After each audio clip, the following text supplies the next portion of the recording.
extraordinary end to events at the Etihad. A point apiece, 3-3. Spurs denying and frustrating Manchester City right at the end. Emotions were running high, but that adrenaline was pumping in the Spurs veins. Here's their captain and match winner.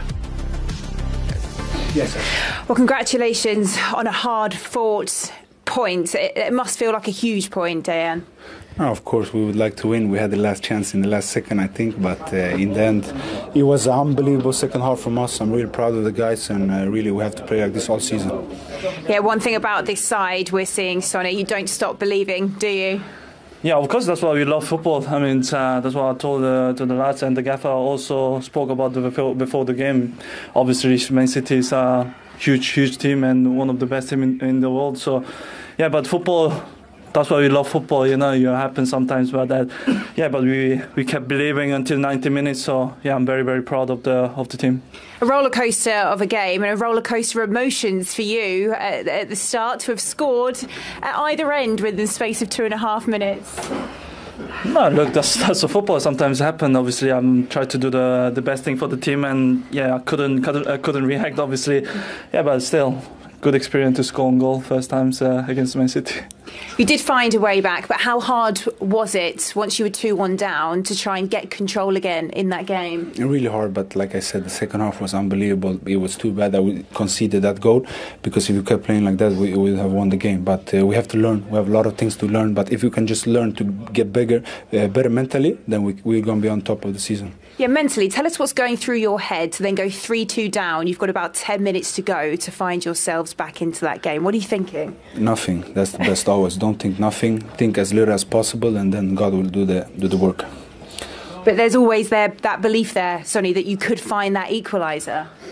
Yeah, we scored 2 goals, obviously, in City away games. Obviously, the last were obviously when you thought about 2-2 last 10 minutes, when you consider 3-2 in Etihad, I think everybody gonna give up. So, but I think the lads haven't gave up until the last whistle, and I mean, brilliant work from Brennan, cross unbelievable inside the box, and obviously Deki doesn't score header normally, but I'm very proud of him, and then he's massive. I think these points bring us so much for the season. I think this is a huge point for the team and for the players' confidence. Yeah, how much courage will you take from this in what has been a bit of a difficult few weeks for Tottenham? A lot. The coach was angry on us on half time. He said, guys, please just play, stop thinking and just play, and that's what we have to do. Okay, well done today. It was a great team performance, but you are the player of the match. If Sonny, you wouldn't mind doing the honours? Well done. Thank you. Well deserved. Thank you. Well, they had a big part to play, didn't they? And that's a very good point. What will it do to belief in the Tottenham dressing room? Because, as we've mentioned, not many teams go to the Etihad and get anything.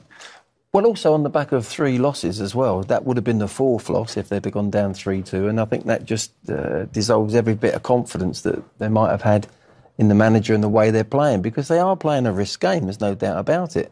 But they just keep going. Sonny said on there, we just keep going. The manager at half-time said, look, you're thinking too much about it, just go out and play. And that's where he's taking all the pressure off Tottenham players. If you make a mistake like Bissouma, which we'll see, gives the 3rd goal away, really, could play simple, but he's not really under pressure after that happens. You think, well, that's what the manager wants. It'll work out sometimes. We'll go through the pitch and we'll get an attack going. Or sometimes we might make a mistake. It might end up in the back of the net, or the keeper might make a save. That's the way they're playing. He's making them play with a bit of freedom.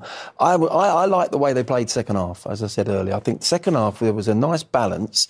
Take away the misjudgments and the balls they gave away on the edge of their penalty area. But that's how he wants them to play. That's going to happen in every single game.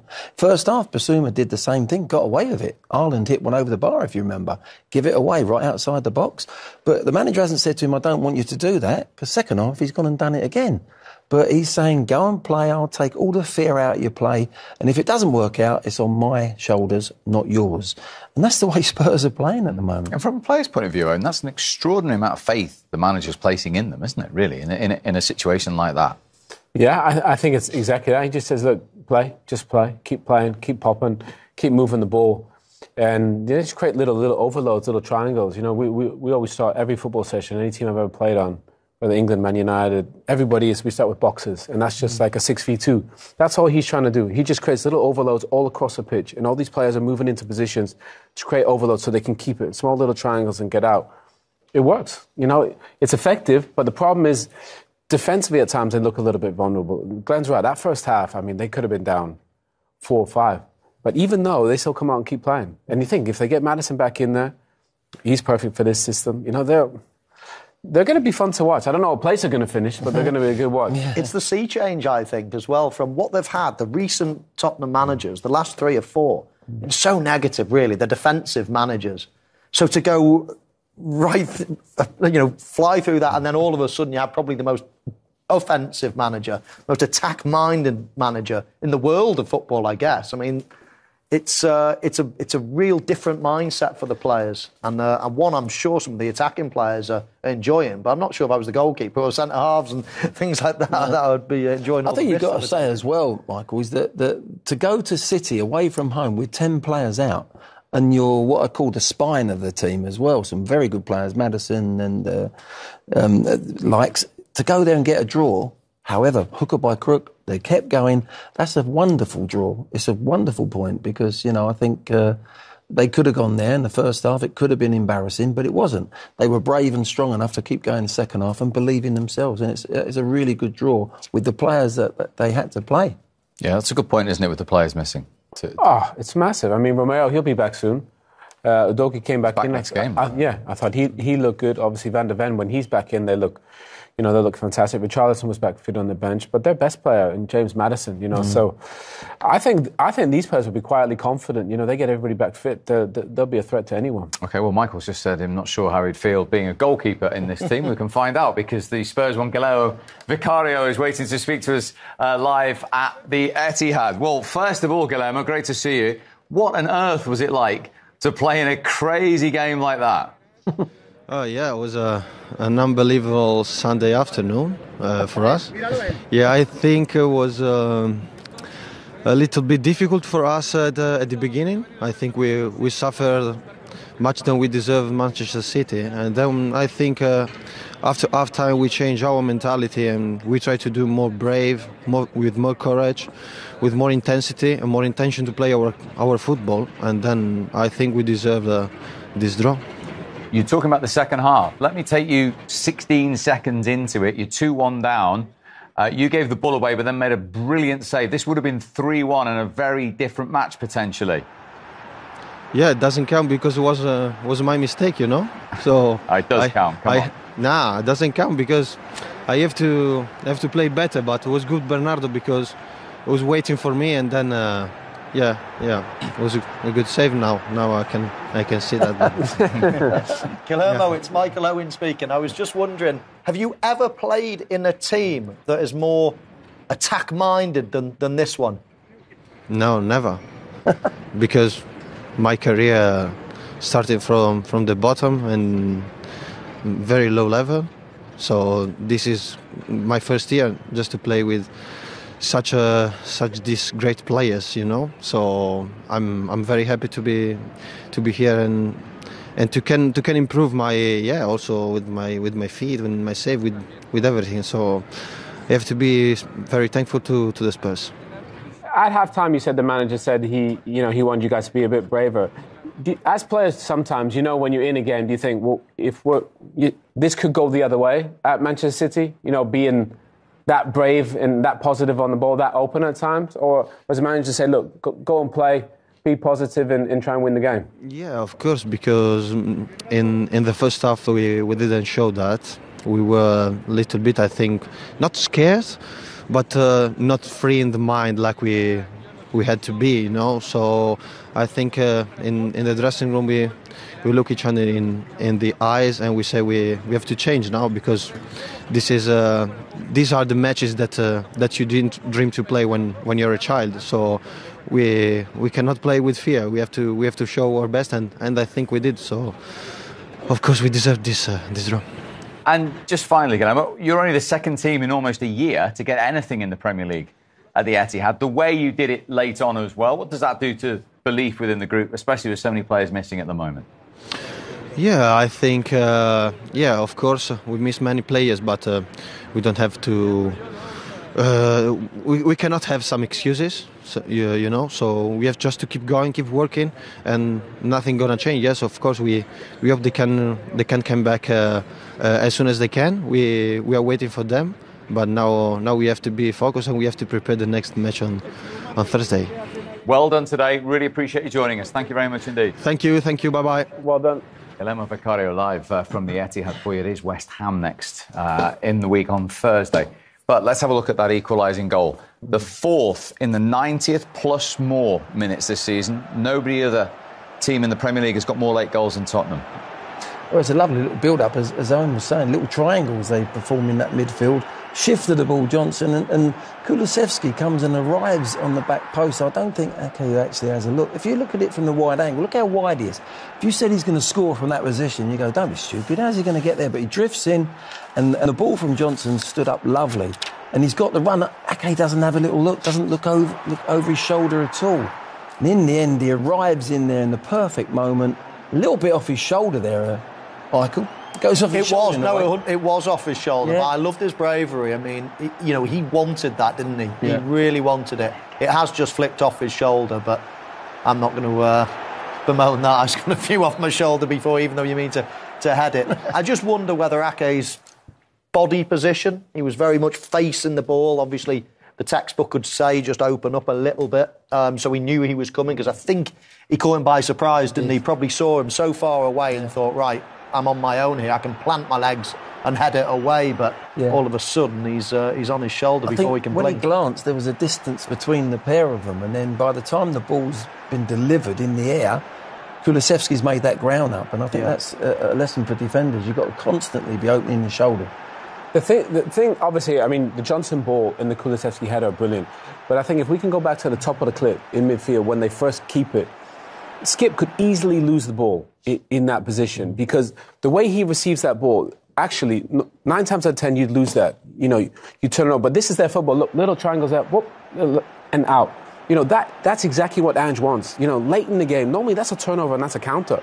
But they play, they get to the lines, they get it out wide, and then they attack the box. That's his football, right there in a nutshell. And that's why you have to say, hats off. Not many teams go to the Etihad and do that late in the game when they're losing, because that could have ended up 4-2, but they play their football, they get out and they get it to the players that win you games, and that's why he's successful as a manager. He gives his players confidence, even players like Skip, who's a defensive midfield player, get it in play and trust yourself. Also, it's the first time we saw anyone go on the outside of Walker and get any change out of him. First half, he had Hill tied down virtually, and then Johnson, obviously, they make the substitution, he comes from the right side on that side, late in the game, goes outside of Walker and gets a crossing, and that was probably the first time they did that against Walker. So there's a lot of advantages of maybe Johnson playing on the right, and he can play on the left, and that's the flexibility that lad gives you. Now, talking of advantages, Manchester City weren't very happy at the end when one wasn't played. Oh no! What was your reading of this? Oh, it was a bad one, I think. Sometimes I think it's quite patronising to say to the say about referees, they haven't played the game, so they don't understand and things like that. I think it's quite a patronising thing to do. However, in this situation, you have to understand the game. You have to understand that. Look, he said he's playing, and then he brings it back late. He almost does the hard bit to start with, Steve, and doesn't blow straight away. And then all of a sudden he blows a second or so later. That's a lack of feel for the game, lack of feel for what's about to happen. And I can understand why Pep Guardiola and all the Manchester City team are raging about that one, because it was a one-on-one. What is bemusing us all is, as we've just shown, Simon Hooper signals for the advantage. Sometimes we see these instances where we go, the referee just put the whistle to his lips and the whistle was nowhere near him. He signals the advantage, play on. Look, they just can't have to hold their hands up and say, got it wrong. You know, he does the right thing. He plays the advantage. He says, look, plays the advantage, and then he sees he's in, he goes, oh, no, he blows it back. You can't do that. So Jack's fuming, Diaz fuming, Haaland's fuming, everybody's fuming, and rightly so, because he just got it wrong. Look, refs make mistakes. That's a human error. That's fine. But the point is, once he gives the advantage, you can't really blow it back. 1v1. He does the hard bit, doesn't he? Wow. It's like, you've done it so well. You're doing it so well. Yeah. And then Why? We all want to watch as pros. We all want advantage, don't we? Yeah. We want refs to keep the game flowing. And that one, you can understand why City are up in arms about it, because his arms go. You've got to give Haaland a lot of praise there as well. He's got fouled, and a lot of people would have been rolling around, and then you can actually understand the referee makes that decision because the player, he's up on his feet and plays the ball in. Great point. It's magnificent play, really. And then whether Grealish, I mean, we're questioning whether Grealish had the pace to go all the way is another question. But that should have been, we should have seen that. Should have found out. Should have found out. Exactly. So I can understand why Pep and everyone was up in arms at the end there, because we thought he'd done the right decision. And then he, for some reason, I'd like to ask him why he changed his mind in that split second. Why would you blow the whistle? Because everyone will Haaland forgive you, won't they? If it runs out, the goalkeeper gets it, linesman sticks his flat. So whatever happens in the next phase, a second or two later, it's fine just to blow your whistle and say, no, I was trying to play the advantage. Foul. Everybody gets Puts that. the arm up as well. As if to say, go on, we're playing on, and then changes his mind. I'd love to know why. Love to know why. Just to clear it up, very last seconds of the game, Akanji goes down in the penalty area. Anything in this? Well, it was definitely worth a shout. There was an arm. There was one angle of this. It's not this. It's from the other side that you see both arms. One is tugging on the shoulder. One is sort of pulling around the body. It was worth a shout. I think VAR were. This is the angle. Look, one on the shoulder, one grabbing the shirt slightly. It was not enough, I don't think, for VAR to get involved and say, go and have a look. Would you have had a problem if that was given on field? No, I wouldn't. Not a massive one. No, I wouldn't, because he's pulled the shirt and he's got an arm across the shoulder. I think it's a soft one, but at the end of the day, from a coach's point of view, I'm wondering why our Man City had 3 players with no Spurs player goal side in the last seconds of a game. It's crazy, really, but that's another aspect to it. But if that was given, I'd be like that as a putters man. But you could say, well, he's held the shirt and he's held his shoulder. Whether it's strong hold, we don't know, but it's enough to go to a referee. If I see that, if he was sent over to the screen, I think he'd give it. Yeah, and it's one of those as well, Steve, that if he gives it on field, I don't think VAR are going to say, go on. No. Yeah, they'll just stick with it. So whatever the decision was on field, that was always going to stay. Yeah, I think the ball's a fraction overhit maybe as well, and maybe that played a slight part in it. But I do think it would have been slightly softer. Once you put your arms on somebody like that, you don't want to give the referees the opportunity to make a decision late in the game. OK, more of your opinions shortly, gentlemen, after we've got those of the Manchester City boss, Pep Guardiola. Well, Pep, an emotional end to that game. You looked really rather frustrated that the referee decided to blow his whistle and stop Jack Grealish in his tracks. Next question. I will not do a Mikel Arteta comment, so it's an action, so...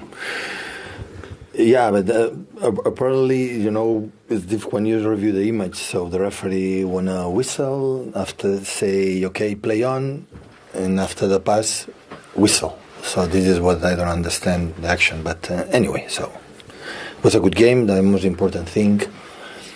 And it's a pity because I had the feeling in Liverpool game and today that we made an incredible performance in all departments against a really good team, a good manager, how they play. We created a lot of chances, we were aggressive, we were incredible concentrate and the feeling that still we want to be there. So yeah, it's a pity but football is like life, so sometimes you don't get what you deserve and congratulations the Spurs for this point and on to next. Why do you think that was today, with the chances that you've created? What do you think has stopped you from killing off that game? Yeah, it's football. So football is, you say, the statistics. Basketball and tennis and golf and everything is statistics. And when a team has better statistics, 10-10 win. Football is another game. So I saw the games in the Spurs, for example, the last game that played incredible well. And first minutes against Aston Villa, for example, they scored 3 or 4 goals and they lost the game.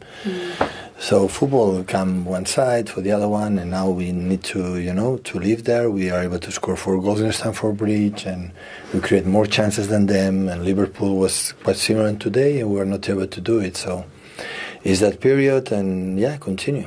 I suppose with that, you could see the frustration on Erling Haaland's face. Did you share that frustration with him today? You should, football player, You understand it.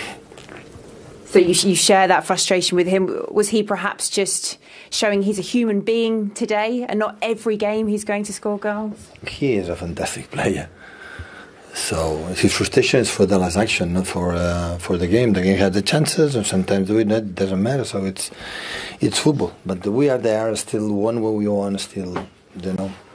What can I say as a manager to these players? For our fans that support us incredible today, and again it's full of stadium, and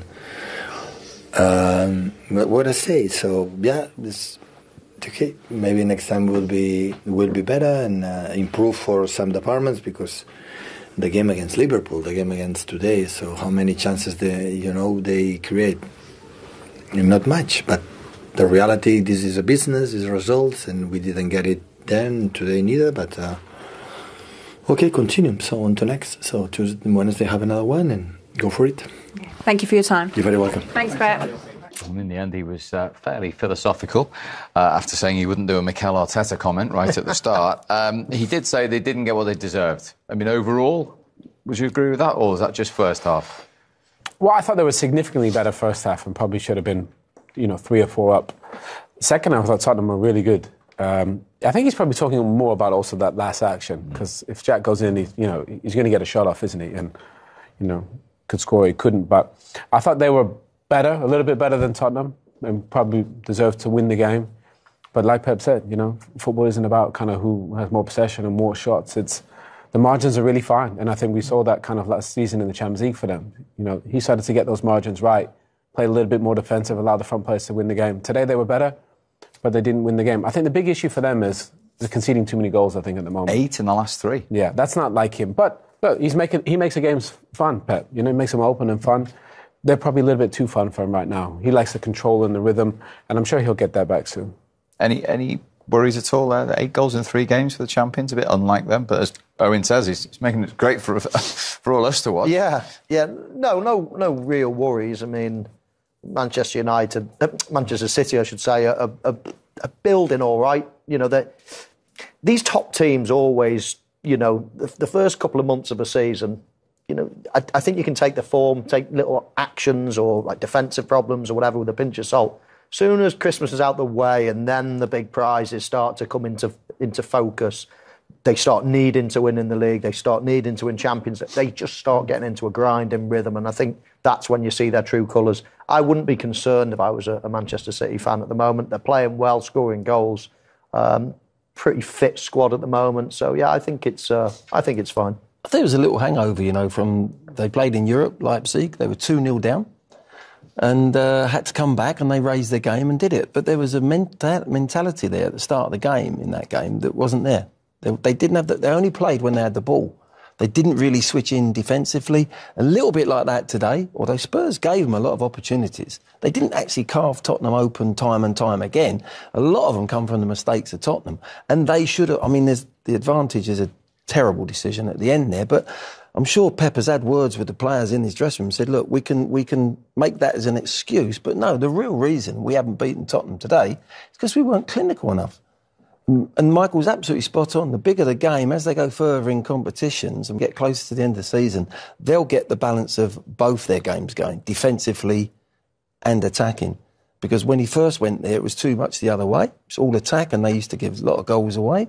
They didn't have the right keeper to play out from the back. He's put that right, and when they're at their very best, they won the treble last year. They were consistent with playing defensively and recognising they have to defend properly, and then going forward, they're the best in the world. So I think there's that little bit of he can actually say, reflect over the last 2 games, and give them players a little bit of a whack, verbally, mentally. And I think you'll see them go again. Mm.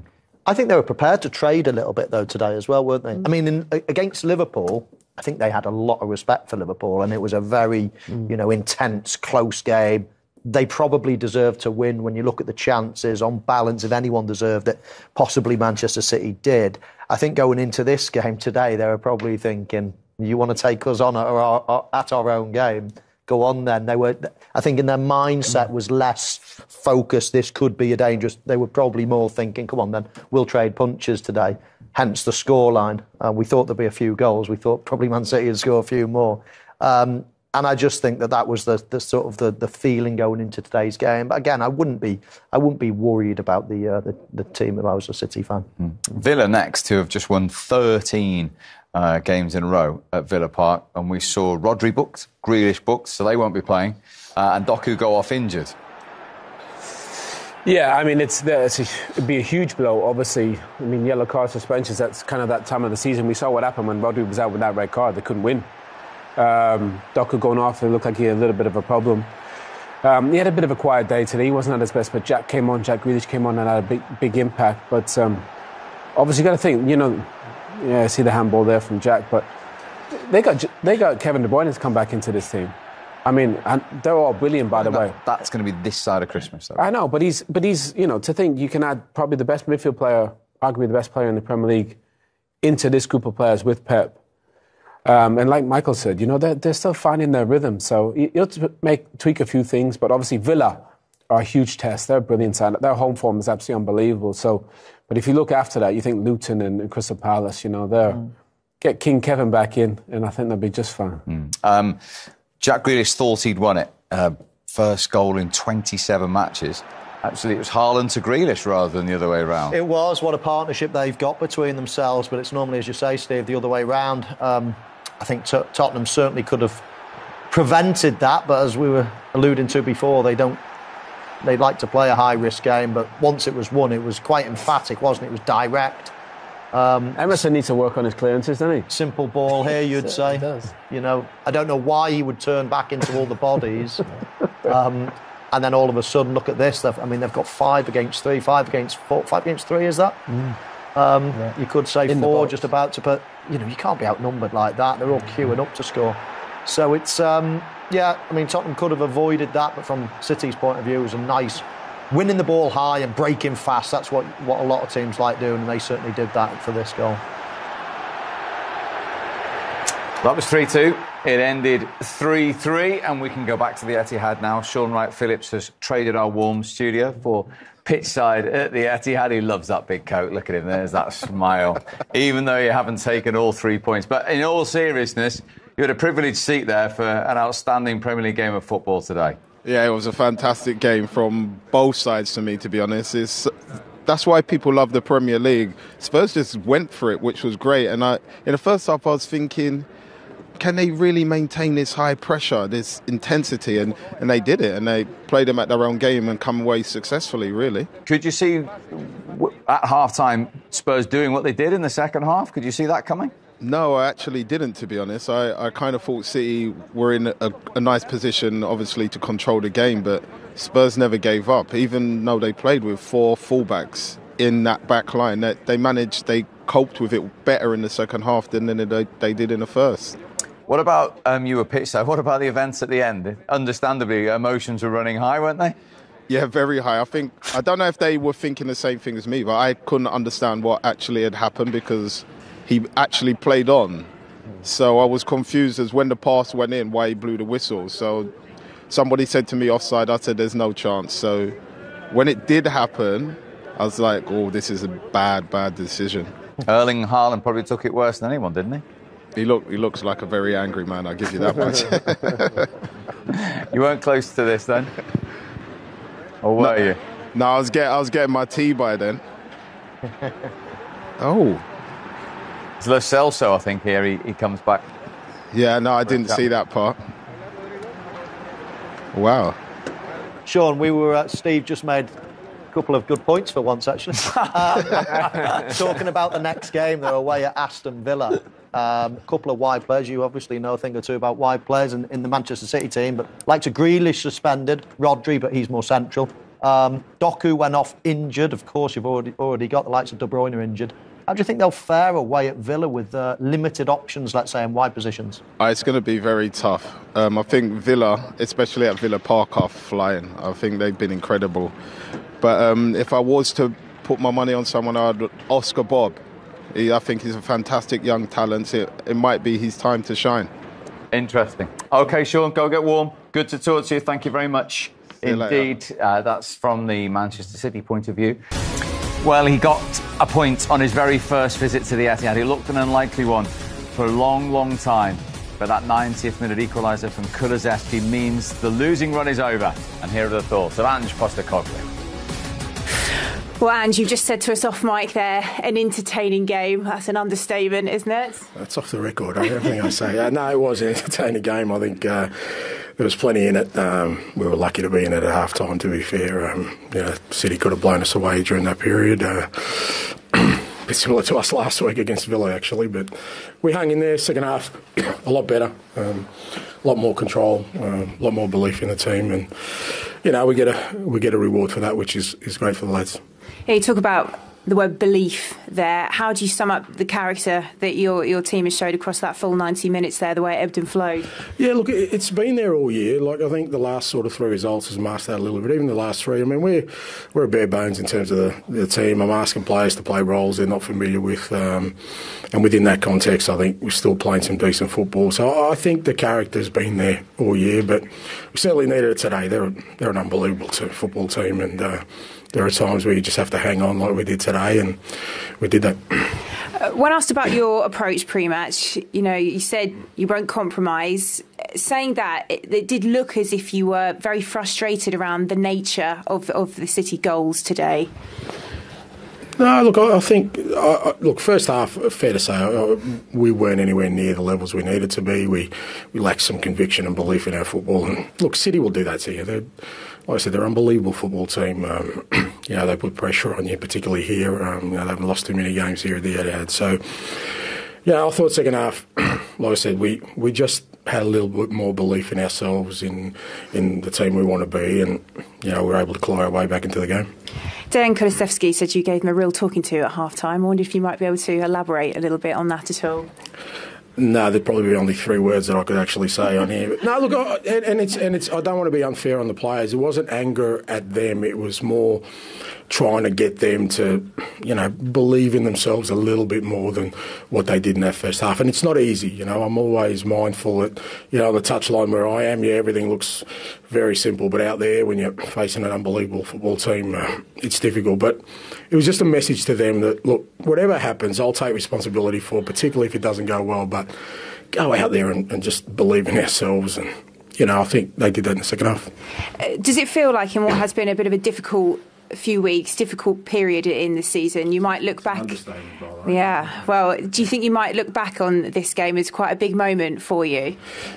I don't know about this game, but this period, I said during the week that, all these things get measured when you go through tough periods, how you react to them, what you do during that time, and we've stuck to our guns, we've stuck to our beliefs. We're not out of it yet, we'll get Romero back, which is great, but, we're still going to be pretty thin leading into January, but... how you approach these tough times, because there will be tough times ahead, I think is important with what we're trying to build. Okay, thanks very much for your time. Thank you. Thank you. Yeah, very interesting from Ange Postecoglou. I mean, from a coaching point of view, to be able to put the belief into the players to produce a performance like that in the second half is something, isn't it? Yeah, we touched on that. I think that's what his half-time would have been about, and we said about being positive, and he stayed with them. We could have, Tottenham could have been out of the game, they could have been 4 down, game over. And the point's gone. But the fact that it was 2-1, that's down to City. They weren't clinical enough. So you're sitting in there and you're going, look, it's 2-1. We can play a lot better. And he said, I'll take the responsibility, but let's go out with the way, if we're going to go down, let's go the way we want to play. And second half, they took risks. They still created their own problems a little bit with the Grealish goal, for instance. But they managed to get through the pitch. And in the last third, they always look dangerous. And that's the good thing about Spurs at the moment. 10 players out. When they get in the last third, whoever they're playing, they look as if they can score goals and create. And that's how he wants them to play. It's just, there's a few things there that I just wonder. Wolves 1-0 up with 1 minute to go, you lose 2-1. Playing against 9 men against Liverpool, perhaps not doing the things that, taking the advantage, got away with that one. Playing with 9 men, how they defended against Chelsea. As a coach, I'm looking at that thinking, well, that ain't going to work. There should be things that should be done under them circumstances. But I love the way Ange gets them playing. I love the way Ndogi comes in and Porro comes in. When they get their full side back, they can go toe-to-toe with any team. They've proved they've gone toe-to-toe with Man City away from home with 10 players out. So at the end of the day, if they can get through this period of time and don't slip down the league too far, then they can go again when they get some of their best players back. And he's talking about players standing up and be counted in the absence of 10 of them. Lo Celso's certainly done that, hasn't he? And did again today with that goal in the second half. Yeah, look, he's a good player. He's an Ange player because he's a ball player. You know, he's a number 10. Obviously, with he can play wide, but he's more of a number 10. And look, he's got a fantastic left foot, great run from Son. And if you give players like this space and time, they're gonna punish you. And I think that's the thing is here. You see Ben Davies, he just steps up in front of Haaland there. Normally Haaland, he'll be there. But when the ball gets to these guys, they're really good football players. And I think that Ange wants to see. Be positive. Get the ball down and play. You don't have to be 80 yards deeper like they were under Mourinho or under Conte. Let's go. When we get the ball, let's go play. Every football player I know wants to play football and wants to have the ball. And to go to the Etihad and score a goal like that and be positive. Think, they had Emerson Royale and Ben Davies at centre-back against the best centre-forward in the world, arguably. To come away with a point, that is more unbelievable. Than City in the second half. Second half, yeah. I think in the end they had 45%. And that's a lot because City normally dominate the ball. And that's what I mean. Mo made a great point. From the start, from what they used to what they got now, it's chalk and cheese. And there's no middle ground. So it's actually working. And it's going to work even better when they get their players fit. I think the manager's got to take a lot of credit with the substitution. Whether it was for an injury from Hill, I don't know. But to bring Højbjerg in and then change it, as I said, Johnson gives you the flexibility. Kulusevski goes out to his normal position. And I think that just tightened them up a bit. Just a little bit with Højbjerg there, with Basuma. And it just made them... Because Højbjerg can use the ball to get through the pitch. And they did it really well. And I think that second half was excellent. With the 10 out that they've got and the squad that they've got, that's the best they've played. Over the last 3 games, without them players, they've looked vulnerable at times.